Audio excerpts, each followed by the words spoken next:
కూడా ఆయన ఏమనుకుంటున్నాడంటే, ప్రతి సందర్భంలో నువ్వు ఆయన దగ్గరకు వచ్చి, ఏ సందర్భంలో నువ్వు ఆయన దగ్గర కూర్చున్నా, దేవుని మాట వినుటకు వెళ్ళినా అలక్ష్యము కాకుండా శ్రద్ధగా దేవుని మాట విని దాని ప్రకారము నీ జీవితం లోపలికి వాటిని తీసుకొని పనిచేయాలని యేసుక్రీస్తు వారు కోరుకున్నాడు. ఎందుకంటే చాలా మందికి వినగలిగిన చెవి లేదు. వారు దేవుని సంఘాల్లో ఉంటారు కానీ దేవుని స్వర ప్రత్యక్షతకు చూడలేరు, వాళ్ళు వినలేరు. కాబట్టి అలాంటి వారంగా మనం ఉండకూడదని ఆయన ముందుగానే మనకి ప్రేమపూర్వకంగా హెచ్చరిస్తున్నాడు. ఆ వినుట ద్వారా మనం ఒక విశ్వాసంలోకి వస్తాం. ఆ విశ్వాసం మనల్ని సంపూర్ణతలోనికి నడిపిస్తుంది. పరిశుద్ధాత్మ దేవుడు మనకి సహాయం చేస్తూ ఉంటాడు. లేఖనాలు మనకి ఎప్పుడు కూడా ప్రత్యక్షంగా ఉంటాయి. వాటి మధ్యలో ఉన్నటువంటి దేవుని యొక్క పరిశుద్ధతను గుర్తిస్తే మనం నేర్చుకుంటున్నాము నిజంగా క్షమించడం ఎలా. మనం కొన్ని మాటలు మొదటి నుంచి వింటున్నాం. ఏంటది? అసలు క్షమించడానికి శత్రువులు ఎవరుంటారు, నెక్స్ట్ శత్రువులని ఎలా ప్రేమించాలి, తర్వాత ఎందుకు ప్రేమించాలి, ఒకవేళ క్షమించకపోతే క్షమించాలి, ఒకవేళ క్షమించకపోతే ఏమవుతుంది అనే విషయాలు మీరు విన్నారు. ఈరోజు దాని విషయంలో మరికొంచెం మీకు ఇన్ఫర్మేషన్ ఇమ్మని పరిశుద్ధాత్మ దేవుడు ప్రేరేపిస్తున్న దాన్ని బట్టి నేను మిమ్మల్ని సిద్ధపడుతున్నాను. ఇప్పుడు నిజానికి ఒక మాట చెప్పండి, ప్రేమించడం ఎంతమందికి తెలిసి? ఇక్కడ దేవుడు లోకం ఎంతో ప్రేమించను. అతిథి కుమారుడు వచ్చాడు, మనల్ని అందరినీ ఆయన ఏం చేశాడు? ప్రేమించాడు. ప్రేమించడం ద్వారా చేసిన గొప్ప కార్యం ఏంటి? మనకున్నటువంటి పాప భారమును, లేక అపరాధ భావమును, లేక శిక్షను, వ్యతిరేకతను ఆయన ఏం చేశాడు? దాని నుంచి తీసేశాడు. నేనంటాను, ప్రేమించడం ద్వారా తొలగించాడా, క్షమించడం ద్వారా తీసేశాడా? ప్రేమించడం ద్వారా ఆయన నీకు దారిని చూపించి, జాగ్రత్తగా వినండి, ఆయన మనల్ని ప్రేమించడం ద్వారా బ్రతికే మార్గాన్ని చూపించాడు. ఆయన మనల్ని క్షమించడం ద్వారా మన బలహీనతలను ఆయన తీసుకున్నాడు, మన పరిస్థితులను ఆయన తీసుకున్నాడు, మన రోగాలను ఆయన తీసుకున్నాడు, మన వ్యసనాలను ఆయన తీసుకున్నాడు. జస్ట్ ఫర్ ఫర్గివ్నెస్ ఆయన మనల్ని క్షమించాడు. మీకు అందరికీ అర్థమైపోయినటువంటి భాష ఏంటంటే, క్రైస్తవులు మాత్రమే మాట్లాడుకునే భాష ఏంటంటే ప్రేమించడం, క్షమించడం. మిగిలిన లాంగ్వేజ్లో వాళ్ళు అన్ని విషయాల్లో మాట్లాడుకోరు, ఇవ్వడం గురించి ఏవో చెప్తారు. నిజానికి క్షమాపణ అంటే ఏంటి ఎంతమందికి తెలుసు? క్షమాపణ, what is meaning of forgiveness?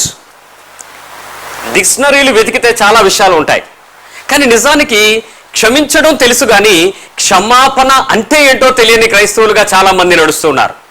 ఈ విషయాన్ని పరిశుద్ధాత్మ దేవుడు బయలుపరుస్తున్న విషయాన్ని ఒకసారి గమనిద్దాం. నేను గడిచిన వారం మీరు మాట్లాడినటువంటి దేవుని మాటలు విన్నారు కదా. క్షమించకపోతే ఎట్టి పరిస్థితుల్లోనూ మనం కొన్ని సమస్యలను ఎదుర్కొంటాం, నో డౌట్. దాన్ని దాటడానికి ప్రభు ఒక మాట చెప్పారండి.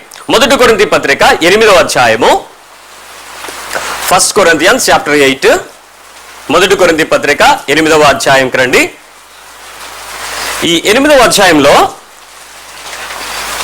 12వ వచనంలో సగభాగాన్ని నేను విరగొట్టి చదువుతున్నాను చూడండి. సగభాగము కామ తర్వాత, వారి బలహీనమైన మనస్సాక్షిని నొప్పించటం వలనను మీరు క్రీస్తునకు విరోధముగా పాపము చేయువారగుచున్నారు. I read the second part of the 11th verse. 12th verse. చూసారు ఇక్కడ ఏముందో? వారి బలహీనమైన మనస్సాక్షిని నొప్పించటం వలన మీరు క్రీస్తుకు విరోధముగా పాపము చేసిన వారు అవుతున్నారు. ఎవరైతే నీ ముందుకు వచ్చి నిన్ను క్షమించమని అడుగుతారో, క్షమించాల్సిన సందర్భం నీకు వస్తుందో, ఒకవేళ నువ్వు గనక వారిని క్షమించకపోతే, యాక్సెప్ట్ చేయకపోతే, క్షమాపణ హృదయాన్ని వారి పక్షంగా తెలియచేయకపోతే నీకు జరిగే ప్రాథమిక నష్టం ఏంటో తెలుసా? వారి మనస్సాక్షి బాధపడుతుంది. ఇప్పుడు నేను క్షమించాలి. లాస్ట్ వీక్ కొంతమంది నాతో ఏం చెప్పారంటే, అన్నా అసలు మీరు చెప్తున్న వాక్యం అంతా శ్రద్ధగా మేము విన్నాము, మాకు అర్థమైంది ఏంటంటే మేము ఇరుకులో పడిపోయాం, మేము బయటకు వెళ్ళలేకపోతున్నాం, క్షమించకపోతే కుదరదని చూపించేశారు మీరు, ఇక ఆల్టర్నేటివ్ లేదు, మేము ఎలాగైనా ఎక్కడో చోట లూప్ హోల్స్ లో బయటకు వెళ్దాం అనుకుంటే అసలు ఎక్కడ అవకాశం లేకుండా జల్లిడి పట్టేసి మమ్మల్ని తీసుకెళ్లి నుంచోబెట్టారు, క్షమించి తీరాలి అన్నట్టు చెప్పారు. ఎందుకు క్షమించాలి? అక్కడ లాజిక్ ఇక్కడ ఉంది. ఒకవేళ నువ్వు గనక క్షమించకపోతే అవతల వ్యక్తి ఎఫెండ్ అయితే, రిపీట్, అవతల వ్యక్తి, నీ ముందున్న వ్యక్తి, నీ కుటుంబీకులో, నీ రక్త బంధువో, నీ భర్తో, నీ భార్యో, నీ బిడ్డో, నీ తల్లో, నీ పొరుగువాడో, నీ ఆఫీసరో, నీ కింద పనిచేసేవాడో, నీ శత్రువో, ఎవడైనా సరే నీ ముందున్న వ్యక్తి గనక ఎఫెండ్ అయితే, కొంచెం బాధపడితే, దుఃఖపడితే, లోపల వేదన చెందితే, ద మూమెంట్ నువ్వు పాపం చేస్తున్నావు. ఎవరికి విరోధంగా? యేసుకి విరోధంగా. ఇది చూడండి, నేనే తప్పు చేయలేదు కానీ క్షమించకపోవడం వల్ల నేను పాపంలో పడుతున్నాను. ఇది కొత్త చిక్కే. ఈ సమస్యల నుంచి మనం బయటికి రావడానికి ప్రభువే మనకి సహాయం చేయాలి. ఎలా సహాయం చేస్తాడో చూద్దాం. యేసుకి విరోధంగా మనం ఈ పని చేసి ఎప్పుడూ కూడా సమాధానాన్ని పొందుకోలేం. 1 కొరింథీ పత్రిక 6వ అధ్యాయంకి రండి. చాప్టర్ 6 ఇక్కడ 6వ వచనం నుంచి కింద భాగాలు మీరు వచ్చినట్లయితే నేను చదువుతున్నాను. 6 మొదటి కొరింథీ పత్రిక 6వ అధ్యాయం 6వ వచనం. 1 Corinthians చాప్టర్ 6 verse 6. అయితే సహోదరుడు సహోదరుని మీద వాద్యమాడుచున్నాడు. ఏమంటే ఇక్కడ ఎవరికైనా అన్నదమ్ముల మీద దెబ్బలాట్లు ఉంటాయా లేవా? ఇంట్లో చిన్నప్పటి నుంచి కూడా నిన్న ఎవరో మాట్లాడుతున్నప్పుడు నేను చూశాను, వాళ్ళ ఇంట్లో చిన్నపిల్లలండి. పెద్దోడు 3rd క్లాస్ చదువుతున్నాడు, చిన్నోడు యూకేజీ చదువుతున్నాడు. Just mean gap of 2.5 years. వాళ్ళ ఇంట్లోకి రాగానే మా ఇంట్లో మరొకరు ఎవరో అడిగారు వాళ్ళని, వీళ్ళిద్దరూ ఇంటి దగ్గర ఉంటే దెబ్బలాడుకుంటారా అని. ఆ వయసులో పిల్లలు దెబ్బలాడుకోకపోతే అడగాలి కానీ దెబ్బలాడతారా అని అడగాల. సాధారణంగా ఏం చేస్తారు, వాళ్ళిద్దరికి మధ్యలో ఏదో ఒక చికాకు ఉంటుంది. అన్నదమ్ములు కానీ అక్క చెల్లెలు కానీ అన్న చెల్లి కానీ ఎవరికి ఆ రిలేషన్షిప్లో ఖచ్చితంగా ఏదో ఒక కీచులాట ఉంటూనే ఉంటుంది. ఇది చిన్నప్పుడు స్టార్ట్ అయ్యి పెద్దయ్యా కూడా కంటిన్యూ అవుతుందంట. అందుకే ఇక్కడ చెప్తున్నాడు సహోదరుడి మీద వాద్యమాడుచున్నాడు, మరి అవిశ్వాసులు ఎదుటనే వాద్యమాడుచున్నాడు. ఒకని మీద ఒకడు వాద్యమాడుట మీలో ఇప్పటికే కేవలము ఉన్నాయా లేవా? మనకి లోపల ప్రాబ్లమ్స్. బయటకు ఎలా ఉన్నారు ఇక్కడ అందరూ? అచ్చచ్చా మాకా అలాంటి వీఆర్ ఆల్ రైట్, మేము పర్ఫెక్ట్. మేము అందరం కలిస్తే మంచిగా డెకరేట్ అవుతాం, డెకరేట్ చేసి తింటాం, అందరం కలిసి పార్టీలు చేసుకుంటాం. కానీ లోపల మాత్రం బయటకు కనబడకుండానే లోపల ప్రాబ్లంతో ఉంటారు. అంతకంటే అన్యాయము సహించడం మేలు కదా. అలా బయటికి నటించి కలిసి ఉండడం కంటే అన్యాయము సహించుట మేలు కదా. దానికంటే మీ సొత్తులు అపహరించబడి నుంచుట మేలు కదా. ఒకటి పోతే పోనివ్వండి, అదే బెటర్ కదా అంటున్నాడు. ఇంకా చూడండి, అయితే మీరే అన్యాయము చేయుచున్నారు. ఎప్పుడైతే నీ సహోదరునికి విరోధముగా నువ్వు క్షమించకపోతున్నావో, అతనిని ఒప్పుకోలేకపోతున్నావో, అతనికి ఇవ్వాల్సినంత పరిధిలో ఇవ్వాల్సినంత మోతాదులో క్షమించాల్సినంత పద్ధతుల్లో నువ్వు క్షమించకపోతే, ఆమెను క్షమించకపోతే నువ్వేం చేసిన వాడు అవుతావు? ఒకసారి చెప్పండి, ఏం చేసిన వాడు అవుతారు మీరు? నేను ఒప్పిస్తున్నానా? బైబిల్ చెప్తుందా? ఏం చెప్తుంది? ఇప్పుడు మీరు అలా గనక చేస్తే అన్యాయము చేసిన వాడివి, చేసిన దానివి అవుతావు. ఒక్క నిమిషం అలాగ ఉండండి, నా వైపు చూడండి. ఎవరి మీదైనా మీ ఇంటి దగ్గర కానీ, మీ ఇంటి బయట కానీ, మీ ఆఫీసులో కానీ, మీ చుట్టుపక్కల కానీ, మీ కుటుంబం లోపల కానీ, దూరంగా ఉన్న అమెరికా, ఆఫ్రికా రక్త సంబంధాలు కానీ ఎక్కడైనా లోపల ప్రాబ్లం ఉన్నవాళ్ళు కనబడుతున్నారా లేదా? చిన్న పెద్ద ఇర్రెస్పెక్ట్ ఆఫ్ ఏజ్ కనబడుతున్నారా లేదా మీకు? వాళ్ళతో మీ ప్రవర్తన విషయంలో ఇప్పుడు ప్రభు మిమ్మల్ని ఏమంటాడు? మీరు న్యాయవంతులా అన్యాయవంతులా? ఏమిటో అన్యాయవంతులే. మీరే ఒప్పుకోండి. అన్యాయవంతుల విషయంలో దేవుడు ఒక ఆశీర్వాదమైన బంపర్ ఆఫర్ ఇచ్చాడు. చూడండి తర్వాత 9వ వచనం. 1 Corinthians chapter 6:9. Underline the word. అన్యాయస్తులు దేవుని రాజ్యమునకు వారసులు కానేరని మీకు తెలియదా? మోసపోకండి. ఆఫర్ బాగుందా లేదా? మోసపోతున్న క్రైస్తవులారా, మోసపోకండి. మోసం ఎందుకు పోతుందో తెలుసా? ఇక్కడ కూర్చున్న మీరందరూ కూడా పరిశుద్ధమైన భక్తి చేస్తూ, విశ్వాసమైన జీవితం జీవిస్తూ, దేవుని కొరకు విరాళములు ధారాళంగా ఇచ్చుకుంటూ, ప్రార్థనా జీవితాలలో కన్నీటి ప్రార్థనలు, ఉపవాస ప్రార్థనలు, ప్రేయర్ సెలలు, సువార్తలు చేసుకుంటూ క్షమించనలవి కాని పద్ధతులను ఉండి నువ్వు పరలోకంకి వెళ్తాననుకుంటున్నావు, దేవుని రాజ్యంలో చేరుతాననుకుంటున్నావు. ఓ మోసపోక క్రైస్తవుడా, you can't enter into the kingdom of heaven. వెళ్ళలేవు.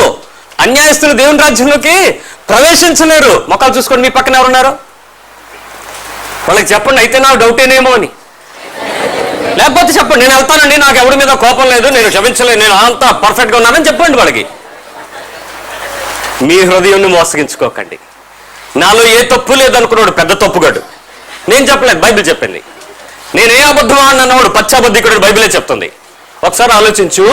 నీవు క్షమించని వ్యక్తి భూమి మీద ఒక్కడుంటే, ఒక్క చిన్న బిడ్డ ఉంటే, ఒక్క పెద్దవాడు ఉంటే, ఒక భర్తగా ఉంటే, ఒక భార్యగా ఉంటే, ఒక బిడ్డగా ఉంటే, ఒక తల్లిగా ఉంటే, ఒక ఆఫీసర్గా ఉంటే, ఒక బాస్గా ఉంటే, లేక ఒక సబార్డినేట్గా ఉంటే, ఎవడో నీకు తెలియని ఒక ముస్లింగా ఉంటే, లేక అదర్ కమ్యూనిటీ పీపుల్గా ఉన్నా ఖచ్చితంగా నువ్వు అన్యాయం చేస్తున్నావు క్రీస్తుకు విరోధంగా. ఆ అన్యాయాన్ని బట్టి నువ్వు దేవుని రాజ్యంలో ఎట్టి పరిస్థితులను స్వాతంత్రించుకోవడం నీకు అవకాశం లేదు. అవునండి, మరి ఇన్ని సంవత్సరాల భక్తి మోసమేనా? కొరింథీ పత్రికలకు పౌలు చెప్తున్నాడు, మోసపోవద్దు, నువ్వు మోసంలోనే బతుకుతున్నావు, జాగ్రత్త అని చెప్పాడు. ఇప్పుడు మోసం నుంచి బయటకు రావాలి అని అంటే కొన్ని సూచనలు చెప్తాను. ఈ రోజు నేను మాట్లాడుతున్న ప్రతి మాటను క్షుణ్ణంగా నన్ను ఫాలో అవ్వండి. ఆ మాటను మీరు అర్థం చేసుకోవడానికి ద్వారా దేవుని ఎదుట ఒక రోజు మనం కలుసుకున్నప్పుడు ఇలాంటి చర్చ అక్కడ కనపడుతుంది పరలోకంలో. అక్కడ యేసుక్రీస్తు వారి బోధకుడు, నేను మీ పక్కన కూర్చుంటాను. కూర్చున్నప్పుడు మనం పక్కన ఎప్పుడు ముఖాలు చూసుకోండి అన్నప్పుడు చూసుకునేటప్పుడు తేడాలు వచ్చినాయి అనుకోండి, ఏది మన చర్చలో మనం కనపడకపోతే చాలా ప్రాబ్లం అవుతుంది. కాబట్టి అక్కడికి వెళ్ళడానికి ఎంతమందికి ఆసక్తిగా ఉంది? ఇప్పుడు వరకు నీ భక్తి నిన్ను తీసుకెళ్ళదని నీకు డౌట్ వచ్చిందా లేదా? ఇప్పుడు తెలుసుకుందాం, బయటకు వద్దాం. క్షమించడం అంత పెద్ద డీల్ ఏం కాదు. చాలా మందికి ఇదే విషయం. అంత అవసరం ఏంటండి? డీల్ అంటే ఒప్పందం. మనకి భారతదేశంలో ఈ పదం చాలా ఎక్కువ వాడతారని అమెరికన్స్ మాట్లాడతారు. Business Indians is always deal అండి అంటారు. వాళ్ళు డీల్స్ మాట్లాడతారండి. ఆ డీల్కి సెటిల్ అయితే వాళ్ళు ఎంతకైనా తెగిస్తారండి ఇండియన్స్ అంటూ ఉంటారు. మరి అది చెడ్డ అభిప్రాయం, మంచిగా మార్చుదాం ఈరోజు. ఓకే, క్షమించడానికి మనం తెలుసుకోవాల్సిన సత్యాలు. I want to share 7 issues. క్షమించడానికి మనం తెలుసుకోవాల్సిన సత్యాలు. నేను ఇది చెయ్యండి అని చెప్పను, ఎలా చెయ్యాలో ఎలా చేస్తున్నారో మాట్లాడతాను. దానిని బట్టి మీరు ఎలా చెయ్యకూడదో మీకే అర్థమవుతుంది. నెంబర్ 1, క్షమించడం అంటే దాన్ని ఒప్పుకోవడం. మళ్ళీ చెప్తున్నాను, క్షమించడం అంటే దానిని ఒప్పుకోవడం. సే సంబడి సారీ అనండి. హలో మేడం మీద చెప్పండి, సారీ అనండి. సారీ ఇది ఇంగ్లీష్ పదం, తెలుగులో ఏమనాలి దాన్ని? క్షమించండి. క్షమించండి అంటే దాన్ని నువ్వేం చేయాలో తెలుసా? ఒప్పుకోవాలి. ఏం చెప్పండి ఒకసారి. ఎవరు ఒప్పుకోవాలి? వాళ్ళ నువ్వా? ముందు నువ్వు ఒప్పుకుంటే అవతల ఒప్పుకున్నారో లేదో దేవుడు చూసుకుంటాడు. సో ఇది ఇక్కడ వినేవాడున్నాడు, చెప్పేవాడున్నాడు. ఇద్దరు మనం ఒప్పుకుంటున్నామా లేదా అనే విషయాల్ని ఒకసారి ఆలోచిద్దాం. ఇప్పుడు నేను వచ్చి నేను ఏదో పొరపాటు జరిగింది, పరిస్థితులు వచ్చాయి, నా సిస్టర్ ఎదురుగా ఉంది, ఆమెకి వ్యతిరేకంగా నాకు ఏదో ప్రాబ్లమ్స్ ఉన్నాయి. నేను ఇప్పుడు వచ్చి చెప్పాను, అర్రే ఐఎమ్ సారీ రా, ఐఎమ్ సారీ అక్క ఐఎమ్ సారీ అక్క అన్నాను. అప్పుడు ఆమె ఏమందో తెలుసా? లేక మీ రెస్పెక్టివ్ మనుషుల్ని మీరు చూడండి, వాళ్ళు ఏమంటారు? It's okay. ఎవరు పర్ఫెక్ట్ కాదులేండి, ప్రతి ఒక్కరూ ఏదో పొరపాటు చేస్తారు, it's okay. Is it forgiven? కానీ మనం ఇలాగే ఫర్గివ్ చేస్తాం. This is number 1 mistake. It's okay, ఏ ఒక్కడు పర్ఫెక్ట్ కాదు. దట్ మీన్స్ నువ్వు ఒక్కదానివే పర్ఫెక్ట్, అవతరుడు కాదు.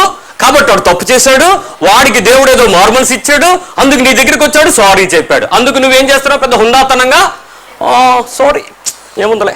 ఇంకా కొంచెం ఏమంటారో తెలుసా? అయ్యో అంత మాటలు ఎందుకులేండి. Anybody here? మీరు ఎప్పుడన్నా ఈ మాటలకి తరసపడుతున్నారో లేదా? అంత పెద్ద పదాలు ఎందుకులేండి, అయ్యో చిన్నదే కదా, పర్లేదండి పర్లేదులే. నిజానికి నువ్వు క్షమించావా? అయ్యో అంత మాటలు ఎందుకులేండి, ఇవి చేతులు కాదండి అంటే ఏంటయ్యి? ఏవో అనుకో అంటే వెంటనే దాని వెనక ఫీలింగ్ ఏంటి? నేను క్షమించాను అని చెప్పావా? లేకపోతే ఏదో నీకు నచ్చిన నువ్వు తీసుకో, నేను ఇలాగే ఒప్పుకుంటాను, నేను సారీ మాత్రం మాట్లాడను, క్షమించుని మాత్రం అడగను, నీ ఫీలింగ్ ఏంటి? ఇంటర్నల్ మోటివ్ ఏంటో చూడండి. అంత మాటలు ఎందుకులేండి, అయ్యో నాట్ సారీ. నెంబర్ 3, సర్లే ఏదో జరిగిపోయింది, ఏం చేయగలం? ఏంటట? ఏదో జరిగిపోయిందిలేండి, పర్లేదండి, ఏం చేయగలం, పర్లేదండి. నువ్వు క్షమించావా? కానీ ఈ మాట దగ్గర నీకు నువ్వే సమాధానం పడుకుంటావు. మోసపోకండి. ఎందుకు నువ్వు మోసపోతున్నావు నీకు మళ్ళీ చెప్తాను నేను. నువ్వు ఈ మాట అన్న వెంటనే నీ హృదయం తేలికైపోద్ది, కానీ దేవుని ఎదుట మాత్రం నీ చిట్టాలో నుంచి ఆ లైన్ కట్ చేయబడదు, డిలీట్ చేయబడదు, అది ట్రాష్ బిన్లోకి వెళ్ళదు, అది అక్కడే నిలిచి ఉంటుంది. ఎందుకో తెలుసా? నువ్వు మనస్ఫూర్తిగా హృదయంలో నుంచి చేయాల్సినంత చేయడానికి సిద్ధపడక బయటకు మాత్రం నోటితో వెర్బల్గా కొన్ని పదాలను మనం పలకడానికి ప్రయత్నం చేస్తావు. మరి 4వ విషయం, కొంతమంది ఏమంటారో తెలుసా? అంతా అయిపోయింది కదా, ఇప్పుడా క్షమాపణ అడిగేది? అంతా జరగాల్సిందని జరిగిపోయింది కదండి, ఇప్పుడు వచ్చి క్షమాపణ అడుగుతారా? అయినా మనకి క్షమాపణలు ఏంటండి? ముందేంటి పదం? అంతా అయిపోయాక ఇప్పుడా వచ్చి అడిగేది, తర్వాత మనకి క్షమాపణలు ఏంటండి? నువ్వు క్షమించావా? మీరు క్షమించారా? మీరు ఒప్పుకున్నారా? మీరు క్షమాపణ ద్వారా ఒప్పుకుంటున్నారా? ఒప్పుకోలేదు, సరికదా. మరి క్షమించాను అనేటట్లుగా మీరు అన్యాయాన్ని న్యాయంగా కనపడేటట్లు ప్రవర్తిస్తున్నారు. మోసపోకండి. దేవుని రాజ్యంలోనికి వెళ్ళటానికి నీకు ఈ ఒక్క ప్రవేశం చాలు ఆపడానికి. ఈ ఎంట్రీ లెవెల్ సరిగ్గా లేకపోతే నువ్వు ఫర్దర్గా క్రైస్తవ జీవితం జీవించలేవు. నెంబర్ 5, క్షమించాను ఇంకోసారి జరగకుండా చూసుకో. మదర్స్, హలో తల్లులారా, క్షమించాను తండ్రులారా, ఇంకోసారి జరిగితే మాత్రం ఊరుకోను. నువ్వు క్షమించావా? మీరు క్షమించారా? అది క్షమాపణ అనుభవమేనా? కాదు. నెంబర్ 6, ఇప్పుడు క్షమాపణ అడిగితే ఏంటి? నేను క్షమించేసినంత మాత్రంలో జరిగింది నాకు మళ్ళీ వస్తుందా? నువ్వు ఇవ్వగలవా? సర్లే, ఇది కొంచెం కాస్ట్లీ. ఇప్పుడు మనం కొన్నిసార్లు అంటాం కదా, చేయాల్సిందంతా చేసేసి సారీ చెప్పండి రా అంటే అది నాకు వస్తుందా? తిరిగి వస్తుందా? నాకు అడిస్తావా? నా పోయిందంతా నాకేమన్నా నువ్వు రెక్టిఫై చేయగలవా? చేయలేవు. ఆ మాత్రం దానికి సర్లే సర్లే ఊరుకో. ఇంకా క్షమించారా? క్షమాపణ కలిగి ఉన్నామా? క్షమాపణ అనుభవంలో మనం ఉన్నామా? లేదు. ఆఖరిగా మరొక విషయం చెప్తాను. జన్మలో వీడికి సిగ్గు రాదు, దీనికి బుద్ధి రాదు. ఊరుకో. ఓకే, వెల్ క్షమించాలి, వెల్ క్షమించారా? జన్మలో బుద్ధి రాదు, వీడికి సిగ్గు రాదు అని నువ్వు మాట్లాడిన తర్వాత దాని వెనక క్షమాపణ ఉందా? ఒకసారి ఆలోచించండి. క్షమించాను, క్షమించాలి, క్షమించకపోతే కుదరదు. నీకు తెలుసు, నువ్వు క్రైస్తవుడివి. యేసుక్రీస్తు నందు ఈ అనుభవంలో మొట్టమొదట క్షమించడం అంటే ఒప్పుకోవడం అనే విషయం నీకు తెలిసి యథార్థంగా నువ్వు ఒప్పుకోలేని ప్రతి క్షణము ప్రభు నిన్ను తప్పు చేసిన దానిగానే, తప్పు చేసిన వాడిగానే చూస్తూ ఆయన నీ గురించి ఒక పని చేస్తున్నాడు. తండ్రి అయిన దేవుడు తను ఏదైతే కోరుకున్నాడో ఆ కోరుకున్న దానిని యాజ్ ఇట్ ఈస్ గా భూమి మీద జరిగించాడు. తన ఉద్దేశాన్ని, సంకల్పాన్ని నెరవేర్చాడు. మొదటి మానవుడు ఆయన ఉద్దేశానికి వ్యతిరేకంగా తప్పు చేసి ఆ తప్పు ద్వారా విస్తరింపచేసిన దేవుని యొక్క సంతానంగా పేరు పంచుకున్న మనుషులందరినీ తప్పుని రెక్టిఫై చేయించడానికి ఆయన ఏం చేశాడో తెలుసా? తన కుమారుణ్ణి పంపించాడు. తప్పుని రెక్టిఫై చేసి సరిచేయటానికి తన కుమారుని పంపించి ఆ క్షమాపణకు యేసుక్రీస్తుని సిలువలో మరణింప చేయటం ద్వారా, చూడండి ఎందుకు క్షమించాలో చెప్తున్నాను.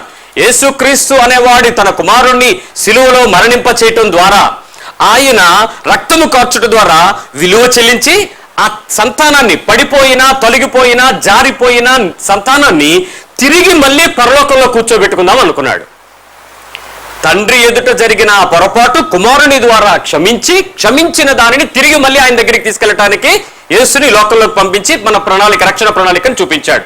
ఈ రక్షించబడిన ప్రణాళికలో యేసుక్రీస్తునందు తండ్రి మనల్ని క్షమించేశాడు. ఇక్కడ మనం గనక క్షమించకపోతే ఏం జరుగుతుందో చూడండి. ఇప్పుడు నేను ఒక వ్యక్తిని క్షమించకపోవడం ద్వారా యేసుక్రీస్తు నా కొరకు సిలువలో చనిపోయాడు, ఇది ఒప్పుకున్నట్ట? నువ్వు ఒప్పుకోలేదు. యేసుక్రీస్తు సిలువను నువ్వు ఒప్పుకోలేదు కాబట్టి నీ రక్షణ అబద్ధం. ఎందుకో తెలుసా? అది నశించిపోతున్న వాడికి వెరితనం, కానీ రక్షించబడి వారికి అది సిలువ శక్తి అయ్యున్నది. ఆ శక్తి ఏంటి?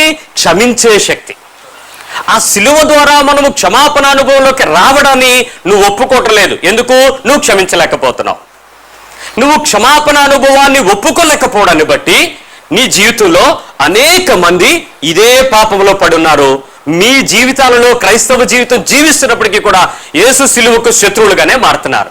ఒకసారి చూసుకోండి, ఎవరైనా శత్రువులు కనబడుతున్నారా లేదా మీకు? ఇప్పుడు ప్రభు ఏం చేశాడు?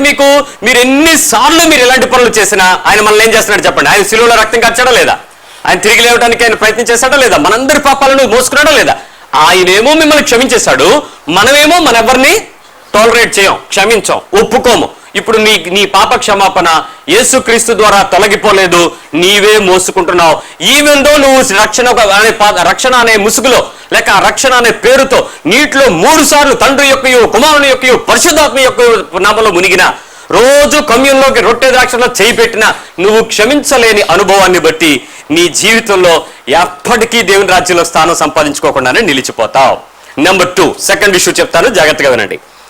క్షమించడం ద్వారా పాపాన్ని ఆపాలి, కొనసాగించకూడదు. సెకండ్ ఇష్యూ, పాపాన్ని ఆపాలి, కొనసాగించకూడదు. ఎందుకు ఆపాలి, ఎందుకు కొనసాగించకూడదు ఒకసారి చెప్తాను.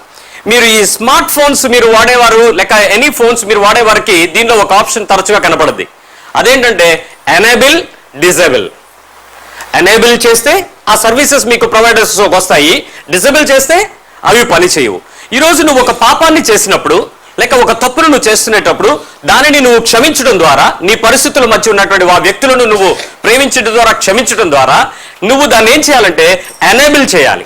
మరొకసారి దానిని రెక్టిఫై కానివ్వకుండాటట్లు దాన్ని చక్కగా ఆపడానికి నువ్వు ప్రయత్నించాలి. నేను మళ్ళీ 7 విషయాలు చెప్తాను, ఒకసారి వినండి. ఎప్పుడైనా మీరు మీ ముఖాలతో మీరు సారీ చెప్పేటప్పుడు ఎలా ముఖం పెట్టి సారీ యాక్సెప్ట్ చేస్తారు? చెప్పేటప్పుడు మీ ముఖం ఎలా ఉంటుంది? తీసుకునేటప్పుడు ఎలా ఉంటుంది? తీసుకోవాల్సి వస్తే ఎలా ఉంటుంది? నవ్వుతూ క్షమించాలని చెప్తారా?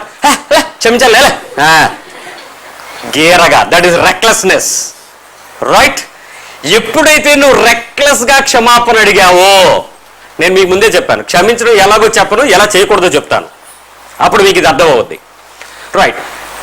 గీరగా క్షమాపణ అనే పదాన్ని, క్షమించాను అనే పదాన్ని మనం ముఖం మీద ఫేస్ పెట్టి మంచి ఎక్స్ప్రెషన్తో చెప్పగలిగిన క్షమాపణలు ఎప్పుడైనా ఎవరైనా ఇచ్చారు ఇక్కడ? I'm sorry brother, sorry sister. నిజంగానా? ఆ చెప్పేవాడికి చిరాకు ఉంటుంది, ఆ చెప్పే మూడ్లో తీసుకునేవాడికి ఇంకెలా ఉంటుందండి? అసలు ఆ రెక్లెస్నెస్ ఫీలింగ్ ఉంది చూసారా, ఆ నిర్లక్ష్యమైన క్షమాపణ ధోరణి చూసావా? There you are. నువ్వు పాపాన్ని ఎక్స్టెండ్ చేస్తున్నావా, ఆపుతున్నావా? ఏం చేస్తున్నారు? నువ్వు క్షమించానని చెప్పి ఆ పాపాన్ని నువ్వు ఎత్తుకున్నావు, నువ్వు మోసుకుంటున్నావు. ఇప్పుడు క్షమాపణ పదాన్ని సరిగ్గా వాడకపోవడం ద్వారా మోస్ట్ డేంజరస్ క్రిస్టియన్ లైఫ్ ఏంటి అని అంటే, మీరు చెప్పొచ్చు మీరు పాపాలు లేకుండా పరిశుద్ధంగా బతకండి, ఒక్కడిని మాత్రం మీరు క్షమించకుండా ఉండండి, అది మీ అమ్మగారినో, మీ భర్తనో, మీ భార్యనో, మీ జీవితకాలం దేవుని సేవలోనే మునిగి చచ్చిపోండి. నువ్వు క్షమించని ఆ పాపం పరలోక గుమ్మం బయట నుంచోబెడ. చూసుకో, నేను వస్తాను, ఆ రోజు కలుస్తాం మనం. ఒకవేళ నేను చెప్పేది అబద్ధం అయితే నువ్వు ఇంటికి వెళ్ళి వాక్యం చదువుకో, ప్రార్థన చేయి, ప్రభుని అడుగు, ప్రభు ఏంటి పిల్లడు ఎలా చెప్తున్నాడు, నేను నమ్మనని. అప్పుడు పరిశుద్ధాత్మ నీకు బయలుపరుస్తాడు. రెండో విషయం చెప్తాను, భర్త భార్య దెబ్బలాడుకున్నారు,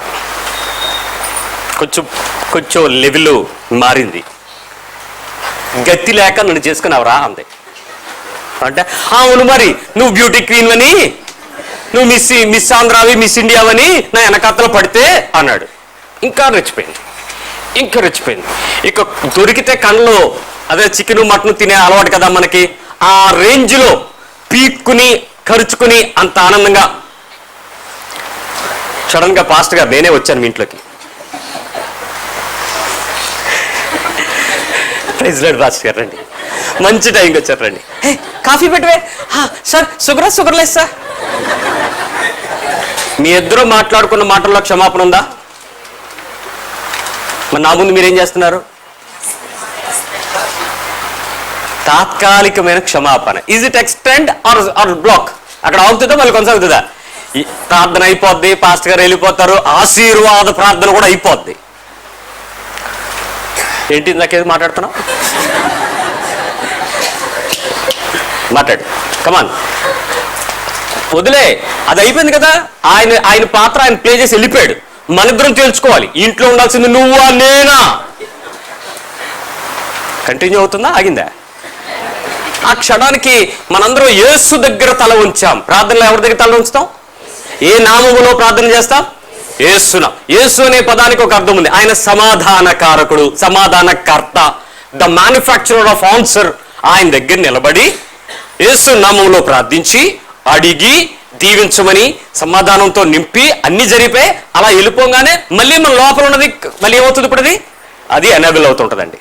ఇప్పుడు కంటిన్యూ అవుతుంది, ఎక్స్ట్రీమ్లోకి వెళ్ళిపోద్ది. ఇది తప్పనిసరి పరిస్థితుల్లో తాత్కాలికమైన క్షమాపణ కలిగి ఉండుట, నువ్వు క్షమించలేకుండా ఉండడం.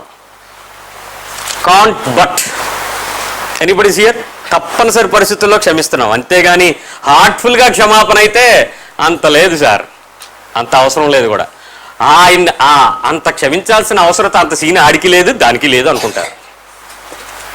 మేక్ షూర్ నీ విశ్వాస జీవితంలో ఒక చిన్న పాపము, యేసుక్రీస్తు శిలువకు వ్యతిరేకంగా పాపము, యేసుకి వ్యతిరేకంగా పాపము, అన్యాయమైన నీ జీవిత క్రైస్తవ్యము ఒకరోజు దేవుని రాజ్యంలోకి వెళ్లకుండా ఆగుతుందంటే నీకు భయం పుట్టట్లేదా? మూడో విషయం చెప్తాను. ఇప్పుడంతా హ్యాపీగానే ఉన్నారు, దేవుని స్తోత్రం చెప్పండి ఒకసారి. మీ పక్కలో చెప్పండి నేను హ్యాపీగానే ఉన్నానని. మళ్ళీ ఇంకో పక్కన ఉన్న రాళ్ళకి చెప్పండి. చెప్పారా? గుర్తొస్తేనేనండి నాకు అస్సలు సర్రని లేచిపోద్ది. నాకు గుర్తొస్తాయి అప్పుడప్పుడు, బీపీ రైజ్ అయిపోద్ది, మొక్క ఎర్రగా అయిపోద్ది, చెవులు కందిపోతాయి, మాటలు తప్పప్పుడు అయిపోతుంటాయి, నేను కూర్చుని ఉండలేను, ఏం చేస్తానో నాకే తెలియదు. గుర్తొస్తేనే ఏంటో మళ్ళీ చెప్పండి.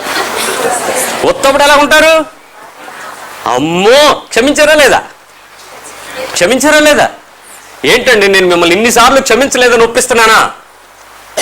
మీకే దేవుని రాజ్యంలోకి అడ్డంకులు వెతుక్కుంటూ వెళ్తున్నారా? ఇదేమైనా 100 మీటర్ల హుస్సేన్ బోల్ట్ పరుగులా? ఈ చోటు నుంచి ఆ చివరికి వెళ్ళిపోవడానికి అన్ని హర్డల్సే దాటాలి. క్రైస్తవ జీవితంలోకి వచ్చినప్పుడు ఇది అన్నం తిన్నంత ఈజీ కాదు, మంచినీళ్ళు తాగినంత హ్యాపీ కాదని నీకు తెలిసే వచ్చావు.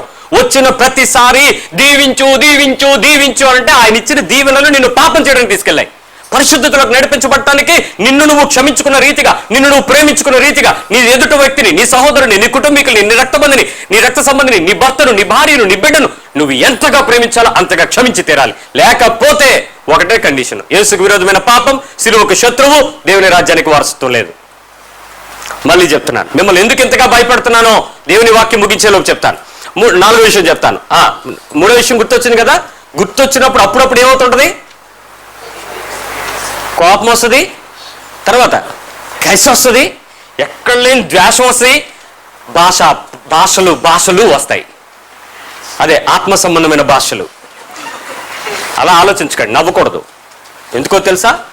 దేవుడు మనుషుల్ని, జంతువుల్ని ఒకే రోజు తయారు చేశాడు. సాయంత్రం తయారు చేసిన వాళ్ళకి పరిశుద్ధాత్మ భాష వచ్చినప్పుడు వాళ్ళు దేవుని స్తుతిస్తారు. ఉదయకాలం తయారు చేసిన వాళ్ళకి కోపం వచ్చినప్పుడు మనుషుల సంబంధమైన ఆత్మ, అదే జంతువుల సంబంధమైన ఆత్మ వస్తుంది. అదే ఆత్మ. జంతువులు ఎప్పుడైనా నవ్వడం మీరు చూసారా? అది కోపమే. అందుకే మీరు అంటారు, ఎందుకు కోపం వస్తే పశువులాగా మారిపోతాం ఎందుకు? మరి పశువు లక్షణం ఏంటి? కోపాన్ని వ్యక్తపరచడమే. అందుకే చాలా జాగ్రత్త. ఎట్టి పరిస్థితుల్లో ఆ సమయంలో ఎటువంటి భాషలు మాట్లాడకండి. నెంబర్ 4, సరిచేయుట, సరి చేసుకున్నట ద్వారా ఉపశమనం పొందుతామా, ఆగిపోతామా? సరిచేయుట, సరి చేసుకున్నట, ఉపశమనం పొందుతామా? ఇంకక్కడి నుంచి వ్యవహారం స్టార్ట్ అవుతుందా? ఈడా నాకు చెప్పేది, అదా నాకు మాట్లాడేది, నువ్వు ఎలాంటి దాన్ని నాకు తెలీదా, నువ్వు వచ్చి నాకు చెప్తావా? ఆఫ్టర్ ఆల్ నువ్వు బచ్చగాడు, నీ లిమిట్లో ఉండు. ఏమంటే సరి చేయించుకోవటానికి నీకు ఒక అర్హత కావాలా? సరి చేయడానికి నీకు ఒక అర్హత ఉండాలా? ఈ లోపు నీకేమైపోద్ది? నోరు మూసుకో, ఎక్స్ట్రా చేయకో. మనం నువ్వు అక్కడ ఏం చేస్తానో తెలియదేంటి? ఆగుతుందా క్షమాపణ? కంటిన్యూ అవుతుందా కోపం? పాపం. చూసుకోండి, ఇది చాలా డేంజరు. 5వ విషయం చెప్తాను. కొన్నిసార్లు లోబడకపోవటం ద్వారా చాలా ఎక్కువ సార్లు హృదయంలో క్షమించకుండా కలిసి ఉంటారు. లోబడకపోవటం ద్వారా హృదయంలో క్షమించకుండా కలిసి ఉంటూ ఉంటాం. ఎప్పట్లాంటి ఉపమానమే. భార్యలారా, మీ భర్తలకు క్రిస్టియన్ పెళ్లిళ్ళకి వెళ్ళండి. మంత్రాల దగ్గర ఎవడో మాట్లాడు, గుడ్లు కట్టుకున్న దగ్గర అడ్డు ఇటు ఎవరో ఏం కడతారో తెలియదు. అలాంటి పెళ్లిళ్ళకి దొరకండి. క్రైస్తవ పెళ్లిళ్ళకి రండి. వెళ్ళిన దగ్గర చీరలు, అల్లికలు, నాగలు, లిప్స్టిక్లు చూడకండి. అక్కడ నుంచి ప్రకటించే ప్రకటనలు వినండి. మీ పెళ్లి రోజు గుర్తు చేసుకోండి. మీరు ఎన్ని సమస్యలు పడ్డారో మరొకసారి బుద్ధి తెచ్చుకోండి. ఆ భార్య భర్తలు ఇద్దరు వాగ్దానాలు ఇచ్చిపుచ్చుకున్నప్పుడు, ఆ సేవకుడు ప్రమాణాలు చేసేటప్పుడు చదివే వాక్యాలను బట్టి ఇప్పటికైనా గుర్తొచ్చిందా? భార్యలారా, మీ స్వపురుషులకు లోబడి ఉండండి. యేసు సంఘమును ప్రేమించిన రీతిగా భర్తలారా, మీరు మీ స్త్రీలను కండిషన్లు ఉన్నాయి. ఈ కండిషన్ ఇంట్లో ఉద్యోగం లేని భర్త, ఉద్యోగం చేసే భార్య, ఇద్దరికి ఎలా ఉంటుంది చెప్పండి? రోజు ఇద్దరు ఒకే కుటుంబంలో ఉంటారు, ఒకే పనిలో ఉంటారు. ఈయన అనుకుంటాడు ఆడదాని లఘు ఉండి అంటారు. అప్పుడు ఆవిడ అంటారు, మగోడు పని చెయ్యి, నేను నీ పని చేస్తాను, నువ్వు నా పని చెయ్యి.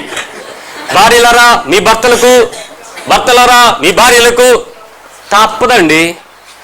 పెళ్లి చేసిన పాస్టర్ని, మీ అమ్మ భాష మాట్లాడుతుందని నిన్ను చేసిందండి. అమ్మలిద్దరూ ప్రార్థనలో కలుసుకున్నారు, వీళ్ళిద్దరూ భాషలు మాట్లాడుకుంటున్నారు. నా కూతురు నీకు, నీ కొడుకు నాకు అనుకున్నారు. ఆ తర్వాత ఇద్దరికి సెట్ అవ్వలేదు. ఇప్పటికీ పెళ్ళి వచ్చినప్పుడు అలా పాస్టర్ అమ్మా, ఆ పాస్టరు మొన్న ఎవడో అన్నాడు, మన పెళ్లి చేసిన పాస్టర్ చచ్చిపోయాడు, చేసిన పాపం ఊరికే పోద్దా అన్నాడు. చాలా మంది హృదయాలలో భర్తలారా ప్రేమించేది ఆఫ్టర్ మాకు మహిళా సంఘాలు ఉన్నాయి, మాకు లాయర్లు ఉన్నారు, మాకు హక్కులు ఉన్నాయి, మాకు చట్టాలు ఉన్నాయి. ఏమన్నా అయితే నీ మీద 498A పెట్టారంటే చూసుకో, గృహహింస చట్టం తెలుసా? జాగ్రత్త. క్రైస్తవులరా, తప్పనిసరి పరిస్థితుల్లో హృదయంలో క్షమాపణ లేకుండా కలిసి ఉంటే రేపటి దినం మీ ఇద్దరు ఎవరు ముందుకు వెళ్ళిపోయినా కాసు కూర్చుంటారు నరకం దగ్గర. జాగ్రత్త. తర్వాత దిశ చెప్తాను. గద్దించడం, బుద్ధి చెప్పడం, క్షమించలేని తనంగా మారడం. It's too dangerous. క్షమించడం, బుద్ధి చెప్పడం, నువ్వు క్షమించలేని తనంగా మారిపోతుంది. ఇక్కడ చాలా మందికి నేనంటే ఇక్కడ వరకు ఉంటుందని నాకు తెలుసు.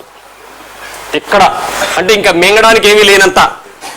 ఎందుకు అని అంటే నేనేమి నీకు శత్రువును కాదు, నేనేమి నీ పర్సనల్ థింగ్స్ని దొంగిలించలేదు. ఎప్పుడు ఏమైనా ఉంటే నా దగ్గరది మీకు ఇచ్చాను ఆత్మీయంగా, ఎప్పుడు మీ వ్యక్తిగతం తీసుకోలే.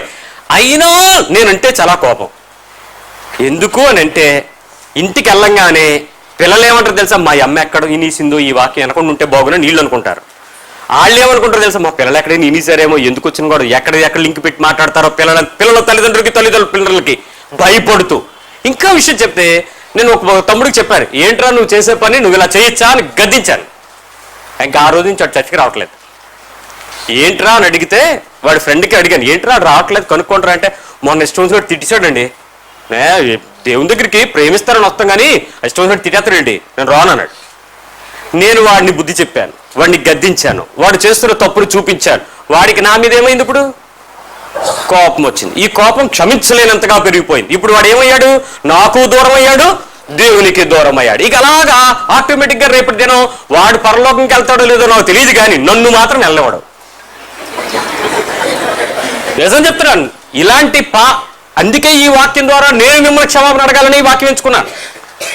ఎక్కడెక్కడో నా మీద కసి కలిగిన వాళ్ళు ఉన్నారు, రోషం కలిగిన వాళ్ళు ఉన్నారు, పౌరుషం కలిగిన వాళ్ళు ఉన్నారు, దొరికితే కస్స బొమ్మ పెట్టుకుని పొడుద్దామనుకునే వాళ్ళు ఉన్నారు. అవసరమైతే ప్రభువా ఏం చేస్తావు చెయ్యని ప్రార్థించేవారు కూడా ఉన్నారు. దేవునికి స్తోత్రం. మిమ్మల్ని దేవుని రాజ్యంలో పంపించి నేను ఉండిపోయినా పర్వాలేదు. అనేకులు పౌలు ఆ మాట చెప్తున్నాడు. ఆ మాట చదివినప్పుడు నాకు అనిపించింది, నేను నాశనం అయిపోయిన పర్లేదు కానీ వాళ్ళు మాత్రం పరలోకంలో తోసేలాగా వాక్యం చెప్తాను ప్రభా చచ్చిపోయేంత వరకు అనుకున్నాను.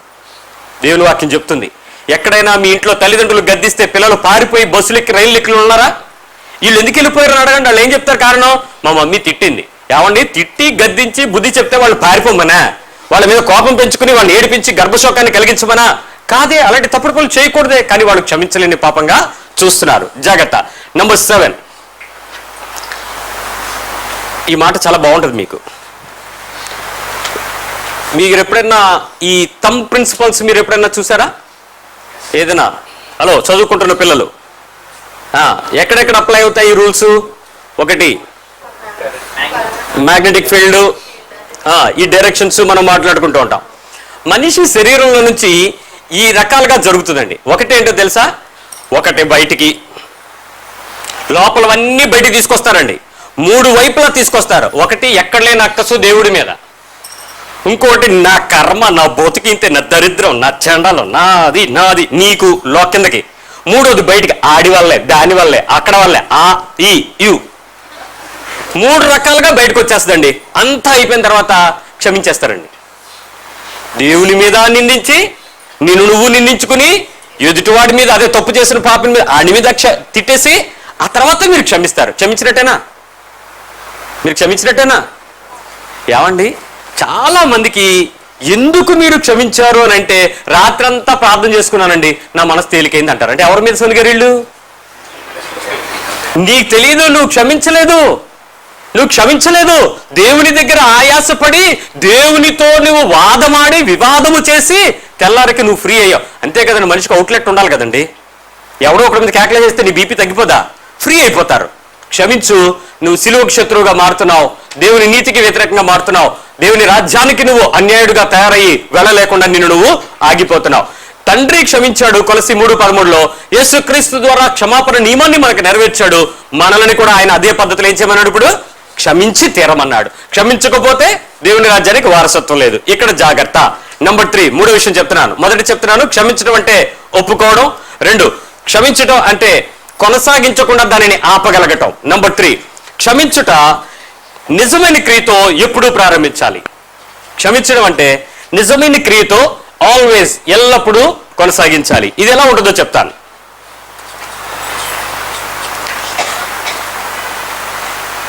Brother I'm sorry, brother sister I'm sorry, అమ్మా నన్ను క్షమించు, అయితే ఏదైనా చెప్పారనుకోండి, వెంటనే కొంతమంది ఏమంటారంటే, అదా నేను ఎప్పుడు మర్చిపోయానండి. ఏమన్నారు? అదా ఎందుకు ఇప్పుడు సారీ ఎందుకు? నేను ఎప్పుడు మర్చిపోయానండి. మర్చిపోయారా? ఎప్పుడో మర్చిపోయావా? లే. ఇంకో మాట ఏమంటారు తెలుసా? అవునా, నాకు గుర్తులేదే.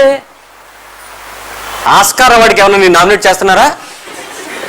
అవునా, అప్పుడు అన్నారా? నాకు గుర్తులేదా? లేదండి. 4 గదులు గుండుకుంటే లోపల 40 గదులు ఉంటాయి. దాచి లోపల దాచి ఎప్పుడెప్పుడు ఎవడెవడు ఏమేమన్నాడో నువ్వు మర్చిపోతావా? నీకు సమయం వచ్చినప్పుడు గుర్తురావు. ఎన్ని పరిస్థితుల్లో లోపల ఉంటుందో చూసుకోండి, జాగ్రత్త. కొంతమంది ఏమంటారో తెలుసా? ఏమోలే, అలా జరిగిందా జరగలేదేమో, వదిలే సారీ బ్రదర్, వదిలేలే, అప్పుడు అలా జరిగిందో లేదో నాకు మర్చిపోయినలే, వదిలేలేయా క్షమించావా? వదిలేలే అంటే ఏంటని అర్థం? నిన్ను నేను క్షమించలేను, ఇంక దాన్ని సంగతి వదిలేని. ఎక్కడా కూడా, ఏ విషయంలో కూడా, ఏ వయసులో కూడా మీరు ఈ క్షమాపణ అనుభవాన్ని పర్ఫెక్ట్గా ప్రాక్టీస్ చెయ్యకపోతే ఆత్మీయ జీవితపు వెలుగులో, మోసములో, అపవాది కుట్రలో దాక్కుని ఇరుక్కుని పడిపోతారు. జాగ్రత్త. మరికొన్నిసార్లు ఏమంటారో తెలుసా? ఏదో జరిగిపోయింది, అవన్నీ ఇప్పుడు ఎందుకు, ఇప్పుడంతా హ్యాపీగా ఉన్నాం కదా. ఇప్పుడంతా హ్యాపీగా ఉండడానికి లోపలేముంది? క్షమించబడని అడ్డుపొరలు నీ దగ్గర పుస్తకంలాగా బైండ్ అవుతున్నాయి. జాగ్రత్త. కుదరదు. ఇప్పుడు నువ్వు హ్యాపీగా ఉన్నంత మాత్రంలో నువ్వు క్షమాపణ అనుభవాన్ని కలిగి ఉండకపోతే నీకు ఒక నష్టం ఉంది. అదేంటో చెప్తాను, వినండి, శ్రద్ధగా వినండి. నేను రక్త మాంసాలు కలిగిన, జీవము కలిగిన, ఆత్మ కలిగిన శరీరంతో ఉన్నాను. I repeat again. రక్తం ఉంది నా శరీరంలో, మాంసం ఉంది, ఆత్మ ఉంది, జీవము కలిగి ఉన్నాను. చచ్చిపోయిన శవానికి శరీరం ఉంటుంది, రక్తం ఉంటుంది, జీవం ఉంటుందా? ఉండదు. ఇప్పుడు నేను జీవం కలిగి ఉన్నాను. ఇప్పుడు నాలో ఆత్మ ఉంది, అంటే బుద్ధినిచ్చు నియమం పనిచేస్తుంది, రక్షణ అనుభవం ఉంది.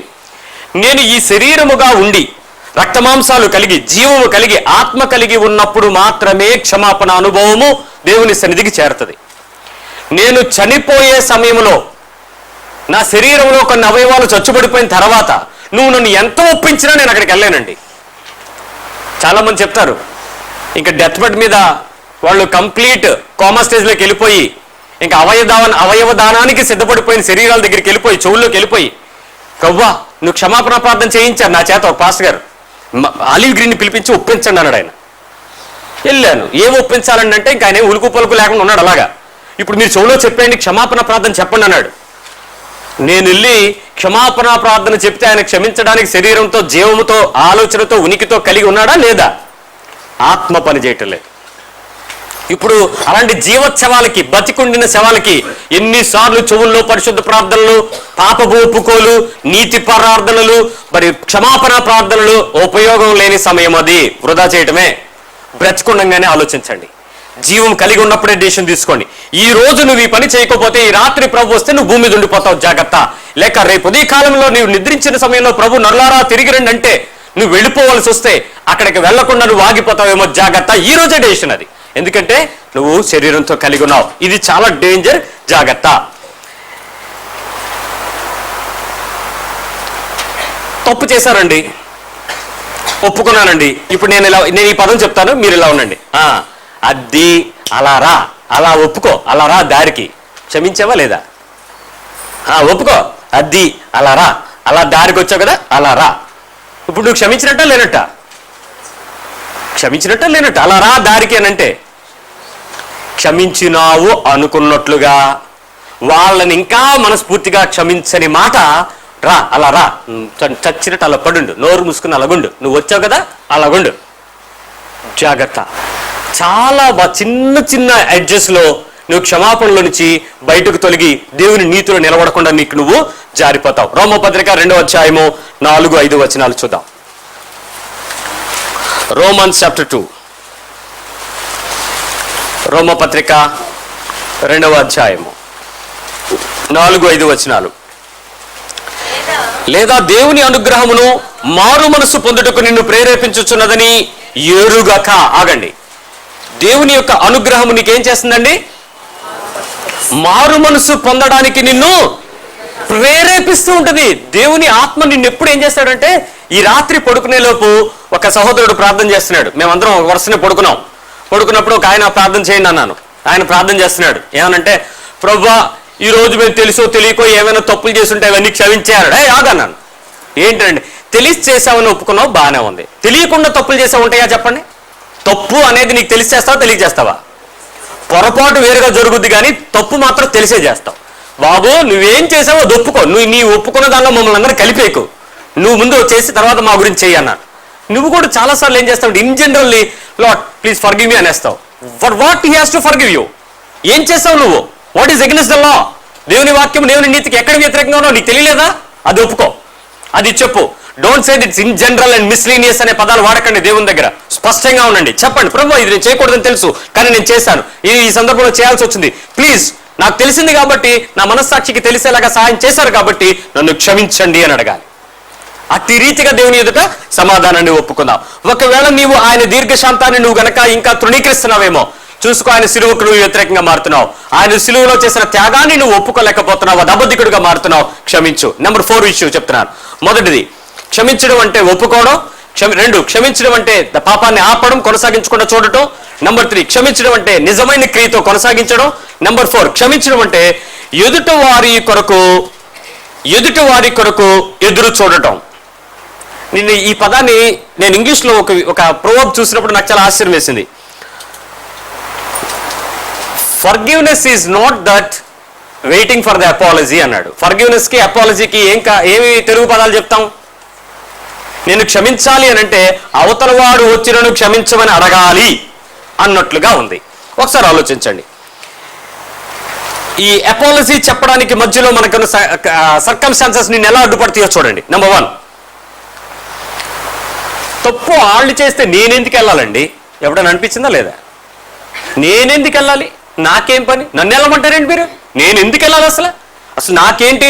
నేను అస్సలు తప్పు చేయలేదు కాబట్టి నేను వెళ్ళను అంటే నువ్వు క్షమాపణ పొందడానికి రెడీగా లేవు, ఆ మనస్తత్వంతో ఉండేవాడు క్షమించడానికి కూడా రెడీగా లేరు. పిల్లలు, మీరు ఎప్పుడైనా ఏదైనా పరిస్థితుల్లో మీ తల్లిదండ్రులతో మీకు ఏదైనా రప్చర్ వచ్చిన వెంటనే mummy I'm sorry, daddy I'm sorry అని మీరు చెప్తారా? లేకపోతే అన్నం మానేసి నేను తప్పు చేయలేదు, నువ్వు నన్ను అన్నావు కాబట్టి నువ్వే సారీ చెప్పంటారా? అప్పుడు తల్లిదండ్రులు చూసి ఒక పూట మీ కడుపు మాడితే వాళ్ళకి నొప్పి పట్టి అయ్యో నా కొడుకు అన్నం తినలేదు, అయ్యో నా కూతురు నిద్రపోయేటప్పుడు బాధపడుతుందని చెప్పి లేచి వచ్చి ఏం చెప్తారు? సర్లే అమ్మా, ఒకవేళ నేను ఏమన్నా తప్పు అన్నానేమో, ఐఎమ్ సారీ రా అంటే అలా రా దారికి, ఇప్పుడు పెట్టు తింటాను, 3 పూటలకి కవర్ అయిపోద్ది. అప్పుడు అమ్మంటది, ఇంత ఆకలి కడుపులో దాచుకుని ఎలా పడుకున్నావురా? ఆకలి కాదు, కోపం. ఆ కోపానికి శిక్ష ఏంటంటే క్షమాపణకు నేను వెళ్ళడం కాదు, వాళ్ళు రావాలి. ఈ గుమ్మం ఆ గుమ్మానికి ఎంత దూరమో ఆ గుమ్మానికి ఈ గుమ్మం అంతే దూరం, అందుకే మేము వెళ్ళాం. వాళ్ళు రారండి, అందుకే మేము వెళ్ళమండి. మాకు వాళ్ళకి కొన్ని విషయాల్లో టర్మ్స్ బాగలేదు. ఏంటి ఏమన్నా అగ్రిమెంటా? టర్మ్స్ బాగోపోవడానికి మరేంటి మాట్లాడతారు? వెళ్ళరు. ఎందుకు వెళ్ళరు? ఏంటో మాట పట్టింపు వచ్చిందండి, ఇంకప్పటి నుంచి మేము దూరంగానే ఉంటున్నామండి. నీవు దేవునికి కూడా దూరం అవుతున్నావు అన్న విషయం మర్చిపోతున్నావు, చూసుకో. ఇంకో విషయం చెప్తాను. ఒకవేళ నేను వెళ్ళి సారీ చెప్పాను అనుకో బ్రదర్, నేను ఒక కుటుంబంలో ఒక మేజర్ ఇష్యూ గురించి మాట్లాడుతూ మీరు వెళ్ళి ముందు సారీ అడిగిన బ్రదర్, పర్వాలేదు ఏం అవ్వదు, తగ్గించుకుంటే దేవుడు హెచ్చిస్తాడు బ్రదర్ అని చెప్పాను. అప్పుడు ఆయన ఏమన్నాడో తెలుసా? నేను వెళ్ళి సారీ అడిగితే ఆ తప్పు నేను చేసినట్టు అయిపోద్ది కదా, కాబట్టి నేను వెళ్ళనన్నాడు. సారీ అడిగితే తప్పు నువ్వు చేసినట్టు అయిపోద్దా? అయిపోద్ది. కొన్ని చోట్ల ఆ సారీ అలాగే అవుతుంది నిజంగా. అంటే నువ్వు వెళ్ళగానే వాళ్ళ ఈగో సాటిస్ఫై అవుతుంది, దేవుడు మైంపరచబడతాడు. దేవుని స్తోత్రం. వాళ్ళ ఈగో సాటిస్ఫై అయితే నీకెందుకు? నీవు హృదయంలో క్షమాపణ అనే అనుభవం ద్వారా దేవుని యొక్క పరిశుద్ధత, నీతి, ఆయన వెలుగు నీలోకి ప్రత్యక్షం అవుతుంది కదా, అది దేవుడు మెచ్చుకుంటాడు కదా. దానికి ఇష్టం లేదు నీకు. నీ ఈగో హట్ అవ్వాలంటే దాని గురించి నువ్వు ఆలోచిస్తావు. నెంబర్ 3 వీళ్ళు ఏమంటారో తెలుసా? బ్రదర్ మరి ఈ లోపు ఒకవేళ ప్రభు వచ్చేస్తే మీరు వాళ్ళు సమాధానం పడకపోతే ఎలాగండి అని ఒక ఆయన అడిగాను. ఆయన అన్నాడు, బాబు పేతురు చెప్పాడు. ఆయన చెప్పాడు నాకు, పేతురు చెప్పాడు, ఆ తర్వాత పౌలు చెప్పాడు, యోహాన్ చెప్పాడు, వచ్చాడు. ఏంటి ఇంకా రాలేదు కదా, మాది సెటిల్ అయ్యాక ఆయన వస్తాడు అన్నాడు. ఎవరు? యేసు ప్రభు. యేసు ప్రభు త్వరగా వచ్చేస్తే ఎలా రా బాబు అని అడిగితే, పేతురు ఎప్పుడో చెప్పాడండి యేసు ప్రభు త్వరగా వచ్చేస్తాడని, రాలేదు. పౌలు కూడా చెప్పాడు వచ్చేస్తున్నాడు, ఇదిగో రేపే అన్నాడు, ఆ దొంగలాగా అన్నాడు, ఇప్పుడు రాలేదు. యోహాన్ కూడా చెప్పాడు రాలేదు. మీరేం కంగారు పడకండి, ఆయన అప్పుడే రాడు, ముందు ఎప్పుడు వస్తే అప్పుడే రానివ్వండి అన్నాడు. ఈ సమాధాన పడడానికి నువ్వు ఎక్కువ యాక్సెస్ ఇచ్చినట్టు ప్రయత్నం చేసి దేవుని నీతిలో నుంచి తొలగిపోతూ ఉంటావు, జాగ్రత్త. ఇంకోసారి ఏమంటారో తెలుసా? మనలో తెలియని స్టెబెండెస్ స్టార్ట్ అవుతుందండి, మొండితనం. నేను వెళ్ళను, నేను మాట్లాడను, నేను చూడను, నేను ఫోన్ చేయను, నేను వినను, నాకు అనవసరం అండి, నాకు అనవసరం. ఒకవేళ వెళ్ళాల్సి వచ్చింది అనుకోండి, వెళ్తాను, చూస్తాను, చేస్తాను, వచ్చేస్తాను. మించి నేనేమీ కూడా ఎక్కువ అడ్వాన్స్ అవ్వను. ఎక్కడ అడ్వాన్స్ అవ్వను. ఆ అడ్వాన్స్ అవ్వకపోవడం మీరు ఎక్కడ చూపిస్తారో తెలుసా? ఎప్పుడైనా ఇక్కడ ఉన్న వాళ్ళు చూడండి, మీకు అందరికీ ఈ వచ్చేసిన తర్వాత ఏంటి, ఈ సెల్ ఫోన్లలో కెమెరాలు పెట్టేసిన తర్వాత సెల్ఫీలు తీసుకోవడం అలవాటు అయిపోయింది. ఫ్యామిలీ ఫోటోలు ఉండవు, సెల్ఫ్ ఫోటోలు తీసేసుకుంటున్నారు. అవసరమైతే వాడికి నచ్చిన దగ్గర. గ్రూప్ ఫొటోస్ ఉండవు, తగ్గిపోయినాయి. ఒకవేళ ఏదైనా పెళ్లి అయ్యింది, అక్కడ మీరు అందరూ నిలబడాల్సి వచ్చింది. నీకు వాళ్ళకి లోపల ఇందాక చెప్పిన టర్మ్స్ కాంట్రాక్ట్స్ సెట్ అవ్వలేదు. ఇప్పుడు నుంచుంటావు, ఎలా నిలబడతావు? వాళ్ళందరూ స్మైల్ ప్లీజ్ ఫోటోగ్రాఫరు, నువ్వేమంటావు? నీ పని నువ్వు చూడు, ఎక్సో మాట్లాడకు, కెమెరా కేసు చూడు, ఒక యాంగిల్, ఒక లుక్. ఆడికి జీవితాంతం గుర్తుంటుంది ఫోటో చూసుకున్నప్పుడల్లా. మీకు ఆడికి అయిన గొడవ. దాని అర్థం ఏంటి చెప్పండి? క్షమించిన పద్ధత, క్షమించలేని తనం నాకుంది కాబట్టి నేను వెళ్ళానని మళ్ళీ అందరూ చెప్పుకోవాలి. వెళ్ళిన దగ్గర మాత్రం సమాధానాన్ని వెతికి వెంటాడడానికి నాకు స్కోప్ ఉంది. నేను మాత్రం ఇవ్వను, దారివ్వను. ఏమండి, ఎందుకు నేను ఇంత ప్రయాసపడుతున్నానో తెలుసా? మీ జీవితాలలో మీరు చేస్తున్న పనులను మీకు అన్నిటినీ లిస్టుగా రాసి ఎందుకు చెప్తున్నానో తెలుసా? నువ్వు ఏ విధముగానైనాను, ఏ పరిస్థితుల్లోనైనా దేవుని రాజ్యంలోకి వెళ్ళాలని. ఒక చిన్న తప్పు చేసి దేవుని రాజ్యంలో నువ్వు ఆటంకం పరచబడిపోతే, ఆగిపోతే, రేపటి దినం ప్రభు నన్ను అడుగుతాడు, ఏమయ్యా నువ్వెందుకు చెప్పలేదు? నీకు బాధ్యత ఇచ్చాను, నువ్వు బోధకుడిగా చేశాను, నేను నీకు క్షమించే పద్ధతి నేర్పించాను, నువ్వెందుకు చేయలేదని ప్రభు నన్ను అడుగుతాడు. ఎందుకు వినలేదని ప్రభు నిన్ను అడుగుతాడు. ఒక్క చిన్న విషయం చాలు ఆ గేట్ లోపలికి వెళ్ళలేకుండా బయటపడిపోవడానికి. ఎంత ప్రమాదమో ఒకసారి జ్ఞాపకం చేసుకో. మత్తయి సువార్త 6వ అధ్యాయం 14-15 వచనం. Matthew 6:14-15. మత్తయి సువార్త 6వ అధ్యాయము 14-15 వచనాలు. మనుషుల అపరాధములను మీరు క్షమించిన ఎడల మీ పరలోకపు తండ్రియు మీ అపరాధములన్నిటిని ఏం చేస్తాడండి ఆయన? మీరు క్షమిస్తే ఆయన ఏం చేస్తాడు? క్షమిస్తాడు. మీరు మనుషుల అపరాధములను క్షమించకపోయిన ఎడల మీ తండ్రియు మీ అపరాధములను ఏం చేయడు? No question. దీనిలో ఎప్పుడు కూడా క్షమించడానికి ఇంకా అవకాశం లేదు. దేవుడు మీరు క్షమించకపోతే ఇంకా ఆయన కూడా క్షమించలేడు. మీరు క్షమించకపోవడాన్ని బట్టి మీరు దేవుని రాజ్యంలోకి వెళ్ళలేరు. మీరు క్షమాపణ పొందకపోవడాన్ని బట్టి మనము కూడా దేవుని రాజ్యంలోకి వెళ్ళడానికి ఆటంకపరచబడతాం. యేసుక్రీస్తు నీ కొరకు చనిపోయిన దానిని నువ్వు అబద్ధం చేయొద్దు, అది అవాస్తవంగా చూడొద్దు, నువ్వు సిలువకు శత్రువుగా మారొద్దు. నెంబర్ 5, క్షమించడం అంటే మరిచిపోవడం. మళ్ళీ చెప్తున్నాను, క్షమించడం అంటే ఏంటండి? మళ్ళీ చెప్పండి. అంటే ఇప్పుడు మర్చిపోమని కాదు, క్షమించడం అంటే మర్చిపోవడం. ఏంటి? రైట్. నేను చెప్పే మాటలు మీలో అందరికీ గుర్తుంటాయి. ఎలా మర్చిపోమంటారండి? ఎలా అండి? ఎలా? సర్లేండి, మీరు చెప్తున్నారు కాబట్టి మర్చిపోతాను. మర్చిపోతారా? ఎలా మర్చిపోతాం? ఉన్నాయా లేవా లోపల గాయాలు?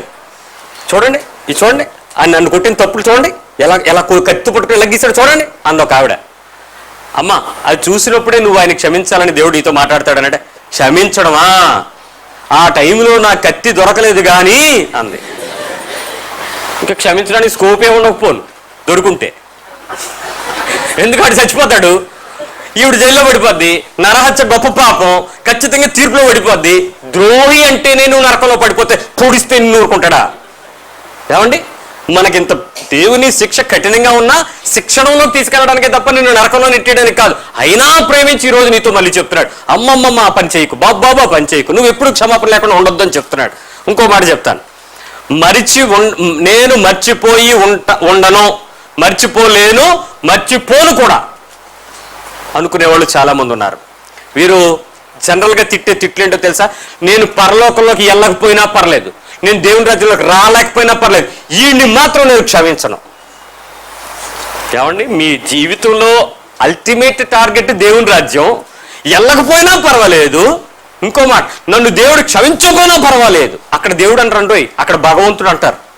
వీళ్ళ మాట మారుస్తారు కొంచెం, ఎందుకంటే మేము అప్పుడు హిందువులు అన్నట్టు. అప్పుడు నన్ను భగవంతుడు క్షమించకపోయినా పర్లేదు, నేను మాత్రం వాళ్ళు ఊరుకోను, క్షమించను. దేవుడన్నా భగవంతుడన్నా నీ హృదయంలో ఉద్దేశం ఒకటే. దేవుడు బహిరూపాన్ని చూడడం, నీ మాటలను చూడడు, లోపల చూస్తాడు, లోపల ప్రాబ్లంనే చూస్తాడు. అక్కడ చూసుకోండి.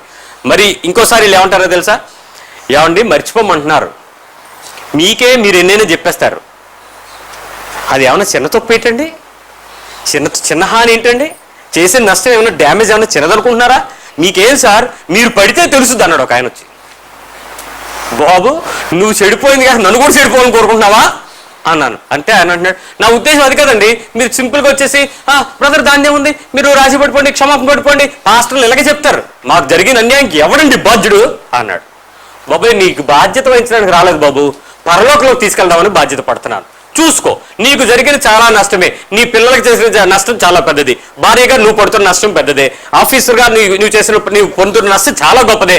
బట్ దేవుని పక్షమైన క్షమాపణ పొందకపోతే, నీవు మరిచిపోకపోతే ప్రాబ్లమే. నెంబర్ 3 ఇంకోటి ఏంటో తెలుసా? నేను మామూలుగా ఉంటానండి, నాకు ఎప్పుడూ గుర్తురాదు, కానీ మా ఇంట్లో కొన్ని వస్తువులు వాళ్ళు ఉన్నాయి, అవి చూస్తే మాత్రం ఊరుకోలేనండి అన్నాడు. రోజుకి ఏదో ఒక వస్తువు తీసుకెళ్లి పారేస్తున్నాడు, పిలిచి ఎవరికో ఒకరికి ఇచ్చేస్తున్నాడు. అలా ఆవిడ కంప్లైంట్, ఏంటమ్మా అని అడిగితే ఆయన చెప్పాడు, ఏమండి వాళ్ళ జ్ఞాపకాలు నా ముందుంటే నేను అస్సలు ఊరుకోలేనండి, అందుకని తీసుకెళ్ళి వాళ్ళు ఇచ్చినవి ఏవైనా నేను తిరిగి ఇచ్చేస్తున్నానండి అన్నాడు. ఇంతకీ ఎవరో క్షమించలేని వాళ్ళు తెలుసా? అత్తగారు.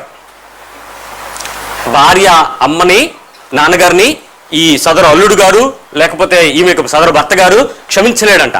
అందుకని ఏం చేస్తున్నాడు తెలుసా? ఈయనకి పెట్టిన బట్టలు కూడా ఇచ్చేస్తున్నాడండి. ఎప్పుడు పెళ్లినాటి బట్టలు అన్నీ, ఇంట్లో పెట్టిన సారీ అన్నీ పంచేస్తున్నాడు. భార్య అంటుంది, ఏమంటే మా అమ్మ పెట్టింది అందుకే ఇచ్చేస్తున్నానే, అది చూసినప్పుడల్లా నాకు మీ అమ్మాయి కనబడుతుంది, ఎత్తర బిందులో మీ అమ్మాయి కనబడుతుంది, గంగాళంలో మీ అమ్మాయి కనబడుతుంది అన్నాడు. అప్పుడు వెళ్ళి చెప్పాను, అయ్యా మీకు ఎక్కువైపోతే మా దగ్గర పిల్లలకి ఏదో వాడుతూ వండుతాం అడిగి ఇచ్చాను, పంచి పెడతారు ఎందుకండి అని. అక్కడికి వచ్చినప్పుడు అయ్యే కనపడితే నాకు మళ్ళీ మా అత్త కనపడుతుంది నేను. చాలా మంది వాళ్ళు చచ్చిపోయినా కూడా వాళ్ళని క్షమించలేని వాళ్ళు కొంతమంది ఉన్నారు. పాపం ఊరికే పోదులే, ఇందాక అన్నాను చూడండి, కొన్నిసార్లు మనకు కూడా ఆ ఫీలింగ్ వస్తుంది. నిన్ను బాగా టార్చర్ పెట్టి, రాచి రంపాన్ని పెట్టి, ఇబ్బంది పెట్టి, కోట్లకు తిప్పి, అవమానాలు చేసి, సిగ్గుపరిచి, డిమాండ్ చేసి, ఇంకా రకరకాలుగా చేసి, పాపము దేవుని పిలుపు వచ్చి తీసుకెళ్ళిపోయాడు అనుకోండి. అప్పుడు నీకు ఆ వార్త తెలిసిన వెంటనే శుభవార్త దుర్వార్త? హలో, ఆ వార్త మీకు శుభవార్త దుర్వార్త? ఏది చెప్తే ఏమవుద్దని భయపడుతున్నారు కదా. నాకు తెలుసు మీ లోపల మాట నాకు వినపడుతున్నాయి. మంచి శుభవార్త కదా, బయటికి మోకంలో ఏడుపు, కళ్ళీడు రావు చూసుకోండి. బయట అలా జరిగిందా, లోపల ఎంత ఆత్మజీవుడు ఆనందిస్తాడు.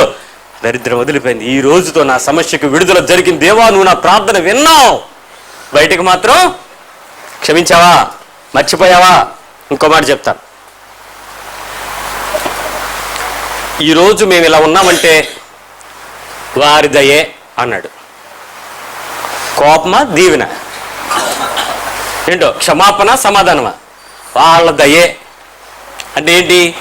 మీ వల్ల మేము ఇలా గడుక్కు తింటున్నాం, ఇలా నాశనం అయిపోయాం, ఇలా చెడిపోయాం, మేము ఇలా విడిపోయాం, కారణం అంతా ఎవరు తెలుసా?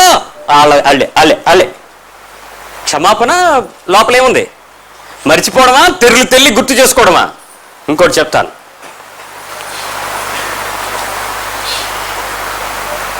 కొన్నిసార్లు క్షమించి కూడా పాపం చేస్తామేమో. Did you ever cross this feeling? వాళ్ళని క్షమించడం కూడా పాపమేనండి. హలో, వాళ్ళని క్షమించడం కూడా పాపమే. మీరు ఎప్పుడు అనలేదు ఆ మాట? నా విషయంలో ఒక ఆయన అన్నాడు, మిమ్మల్ని క్షమించడం కూడా పాపమే అన్నాడు. నేను కరెక్ట్ చేశాను, అయ్యా బాబు క్షమించడం పాపం కాదు, క్షమించడం దేవుని ధర్మం, దేవుని నీతి. ఎలా అవుతుంది అంటే, ఊరుకోండి సార్, వాళ్ళని క్షమిస్తే నేను నరకం పోతాను అన్నాడు. కొన్నిసార్లు మీకు ఎంత తీవ్రత ఉంటుందంటే, వాళ్ళని దాటి క్షమించడానికి ఒప్పుకోలేనంత భయంకరమైనటువంటి ఏహ్యత వాళ్ళ మీద ఆధారపడి ఉంటుంది. I'll tell you one more. 6వ విషయం చెప్తాను, క్షమించండి ఒక్కసారి మాత్రమే కాదు. మనం ఇంతకుముందు వినవి 77 మార్లు పట్టుక అన్నిసార్లు అనేది. నేను ఈ విషయాన్ని మరికొంచెం ధ్యానిస్తూ ఉంటే నాకు ఒక మాట అనిపించింది. క్షమించాల్సి వచ్చినప్పుడు మనం ఏదైనా ఒక ఫీలింగ్ తీసుకొచ్చి ఒక మాట అంటాం చూడండి, ఏంటంటే వాళ్ళను బట్టి నిన్ను క్షమిస్తున్నాను కానీ లేకపోతే నేను క్షమించను. ఎన్నిసార్లు క్షమించాలి? వాళ్ళని బట్టి వీళ్ళని బట్టి. ఇక్కడ నీది క్షమాపణే కాదు, ఎందుకంటే వాళ్ళను బట్టి వీళ్ళని బట్టి క్షమాపణ రాదు. ఎవరిని బట్టి? దేవునిని బట్టి నువ్వు క్షమించాల్సిన పరిస్థితి. ఇంకో మాట చెప్తాను, ఈ క్షమించడం ఒక్కసారి కాదు అనేటప్పుడు మనకి లోపల ఎలాంటిది ఉంటుందంటే, న్యాయం ఉంటేనే, నిజంగా వాళ్ళు అడిగేదానికి న్యాయం ఉందా, హేతు ఉందా, వాళ్ళు అలా అడగడానికి మనసు ఎలా వచ్చింది, మిమ్మల్ని మధ్యవర్తిగా పంపడానికి వాళ్ళకి నోరు ఎలా వచ్చింది, అస్సలు నేను వాళ్ళని క్షమించలేను. ఏమండి, ఎన్నిసార్లు క్షమించాలి అనే విషయంలో ఒకే రోజు 7 సార్లు అనే దగ్గర నాకు ఒక వాక్యం కనపడింది. ఏంటో తెలుసా? పౌలు గారు ఒక విషయాన్ని చెప్తున్నాడు.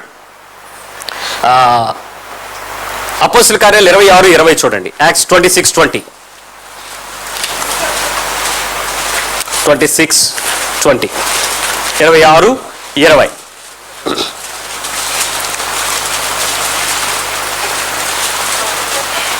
మొదట దమస్కులోని వారికి, యెరూషలేములోను, యూదయ దేశమంతటా, తరువాత అన్యజనులకు వారు మారు మనస్సు పొంది దేవుని తట్టు తిరిగి మారు మనస్సు క్రియ చేయవలనని ప్రకటించుచుంటిని. ఈ హేతువు చేత యూదులు దేవాలయంలో నన్ను పట్టుకొని చంపుటకు. ఈయన చేసింది మంచి పనా చెడ్డ పనా? అందరికి ఏం చెప్తున్నాడు? మారు మనసు పొందండిరా బాబు, మనసు మార్చుకోండి, క్షమాపణ హృదయం కలిగి జీవించండి, దేవుని క్షమాపణ పొందండి అని చెప్తుంటే ఈయన తీసుకెళ్ళి ఏం చేశారట? జైల్లో పడేశారు. అలాంటి వారిని నీవు కూడా ఏదైనా మంచి చెప్తుంటే తీసుకెళ్లి జైల్లో పడేస్తే నువ్వెలా ఫీల్ అవుతావు? కొద్ది నిమిషాల పాటు దేవుని యొక్క ప్రేమను చూపించగలుగుతావేమో కానీ ఆల్ ద టైం వాళ్ళని నీ జీవితంలో క్షమించలేకుండానే నువ్వు తయారవుతావు. ఇది చాలా భయంకరమైన, ఘోరమైనటువంటి పాపం. అది చేయటానికి వీలు లేదు. జాగ్రత్త. ఎందుకో తెలుసా?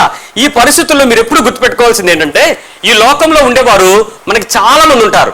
1 కొరింథీ 5:10లో, 1 Corinthians 5:10 ఈ వాక్యాన్ని మీరు కొంచెం మార్చి అర్థం చేసుకోండి. మీ జీవితంలో ఇంకెప్పుడు తప్పులు చేయరు. అయితే ఈ లోకపు జారులతోనైనను లోబులతోనైనను, 1 Corinthians 5:10 లోబులతోనైనను దోచుకొని వారితోనైనను విగ్రహారాధకులతో ఏ మాత్రం సాంగత్యము చేయవద్దని కాదు. అలాగైతే మీరు లోకంలో నుండి వెళ్ళిపోవలసి వచ్చును కదా. దీని అర్థం ఏంటో తెలుసా? వాళ్ళతో ఉండొద్దని కాదు, వాళ్ళు ఈ పనులు రిపీటెడ్గా చేసి నీ దగ్గరికి వస్తారు. విగ్రహారాధన, బస్సు ఎక్కి దిగేలోపు ఎంతమంది ముద్దులు పెడతాడో తెలీదు. బస్సు స్పీడ్కి వెళ్ళిపోద్ది, ఆ గుళ్ళో లింగమో ఆ బొమ్మో తెలీదు, వీడు మాత్రం ముద్దెడి దండం పెడతాడు. ఇది రిపీటెడ్. నువ్వు పక్కన ఎవడన్నా చూసి ఏంటే అన్నావు అనుకో, ఒక నిమిషం చిన్న నవ్వునవి సారీ అంటాడు, మళ్ళీ సారీ చెప్తాడు, మళ్ళీ సారీ చెప్తాడు. ఈ విగ్రహారాధన, ఇక్కడున్న ఈ లక్షణాలు రిపీటెడ్గా చేస్తారు. అంటే వాళ్ళు వదిలేమని కాదు, వాళ్ళని మీరు అంత ఓపికగా క్షమాపణ హృదయంతో వారిని ప్రేమించి ఒకరోజు వాళ్ళని యేసుక్రీస్తు దగ్గరికి తీసుకురమ్మని. మనం ఏం చేస్తామండి? అలాంటి వాళ్ళందరికీ దూరం ఉంటామా లేదా? అందుకే జాగ్రత్త, ఆ విషయాన్ని గమనించండి. లాస్ట్ వర్స్ చెప్తున్నాను, 7వ విషయం చెప్తాను. క్షమించడం అంటే నమ్మడమే. మళ్ళీ చెప్తున్నాను, క్షమించడం అంటే ఏంటి? మళ్ళీ చెప్పండి. రైట్. ఇప్పుడు నేను క్షమిస్తాను, ఆడు మారతాడని నాకేమి నమ్మకం లేదు. ఏం లేదు? నమ్మకం లేకపోతే క్షమాపణ ఎక్కడుంది? ఇంకా ఒక్క నిమిషం. భార్యలారా, మీ భర్తలు ఇప్పుడు వరకు మీకు చేసిన అన్యాయాలు, క్రియలు, ఇబ్బందులు, కొట్టిన దెబ్బలు, అన్న తిట్లు, మాట్లాడిన దెప్పి పొరుపులు, ఇంకా చెప్తే నిష్ఠూరాలు, ఇంకా రకరకాల క్రియలు. మారిపోయాడు నా భర్త చెప్పగలరా మాట? మీరు ఒప్పుకుంటారా? మారిపోయాడండి, మా ఆయన మారిపోయాడండి ఒప్పుకుంటారా? భార్యలారా ఒప్పుకుంటారా? భర్తలారా, మీ భార్య మిమ్మల్ని బాగా ప్రేమించి, మీ పిల్లల్ని బాగా ప్రేమించి, మీ అమ్మా నాన్నని బాగా చూసుకుంటానని మొన్న చెప్పింది, మారిపోయిందని ఒప్పుకుంటారా? నమ్ముతారా? మీకు వాళ్ళ మీద ఎప్పటికీ నమ్మకం కలగదు, కానీ నమ్మకం కలిగినట్లే బతుకుతారు. మీకు వాళ్ళ మీద ఎప్పుడూ నమ్మకం కలగదు, కానీ నమ్మినట్టే మీరు బతుకుతున్నారు. ఏమండి, మోసం చేసుకుని ఎన్నాళ్ళు బతుకుతారండి? అయితే తెప్పించుకుందామా? యేసుక్రీస్తుకి విరోధమైన పాపం చేయటానికి నీకు అధికారం లేదు. కాబట్టి క్షమించి దేవుని నీతిని నెరవేర్చండి. సింపుల్. ఎలా క్షమించాలి? మళ్ళీ ఏబిసిలు చెప్పను. ఒకటే విషయం, ఈ రోజు పాపం ఈ రోజుకి చాలు, ఈనాటికి చాలు, రేపుడు గురించి నాకు సంబంధం లేదు. ఇప్పుడు ఎవరైనా నిన్ను పక్కకి వెళ్ళారనుకోండి, నేను గురించి మాట్లాడారనుకోండి, వెంటనే నువ్వు చెప్తావు, నేను ఎక్కడ రాసుకోలేదు, నేను మర్చిపోయాను. ఏం చెప్పాలి? నేను మర్చిపోయాను. ఎప్పుడెప్పుడైతే నీవు దేవునికి ఇష్టమైన రీతిగా నువ్వు మర్చిపోవడం ప్రారంభిస్తావో, నమ్మడం ప్రారంభిస్తావు, ఎప్పుడైతే నువ్వు నమ్ముతావో దేవుని క్రియ నీ ద్వారా జరిగిస్తాడు. నిన్ను ఒకరోజు ప్రభు చూస్తాడు. ఏ విషయాలలో నువ్వు క్షమాపణ అనే పాపం లేకుండా ఉండడాన్ని చూసి ఆయన రాజ్యానికి నిన్ను చేతులతో ఆహ్వానించి రండి అని పిలుస్తాడు. ఆయన ఎత్తుకుని తీసుకుంటాడు. దేవదూతలు ఎదుట నీ గురించి సాక్ష్యం ఇస్తాడు. ప్రభు ఎదుట నిన్ను మహిమకరమైన జీవితంలో ఒక గొప్ప పరిపాలకుడిగా నీకు గొప్ప పేరు పెడతాడు, గొప్ప కిరీటం పెడతాడు, గొప్ప వాగ్దానాలతో నిన్ను స్థిరపరుస్తాడు. ఏ రోజు కూడా క్షమించలేని మనస్సుతో పాపం చేసి దేవుని నీతికి విరోధంగా, పరిశుద్ధాత్మకు వ్యతిరేకంగా, నీ అంతరంగంలో దేవుడిచ్చినటువంటి ఆత్మచక్ర సంగతులకు వ్యతిరేకంగా ఏ పాపపు మోసాన్ని చెయ్యొద్దు. హార్ట్ఫుల్ గా క్షమిద్దాం. ఒకసారి చెప్పండి, హృదయపూర్వకంగా క్షమిద్దాం. దేవుడు నన్ను క్షమించాడు, నా పరిస్థితులు నేను క్షమిస్తాను, నా మనుషులను నేను క్షమిస్తాను, నా పరిస్థితుల మధ్య అందరినీ క్షమిస్తాను, నేను ఎవరి విషయంలో కూడా నేను తీర్పు తీర్చేలాగా ప్రవర్తించను, సంపూర్ణంగా క్షమిస్తాను. ఆమేన్. ప్రార్థన చేద్దాం.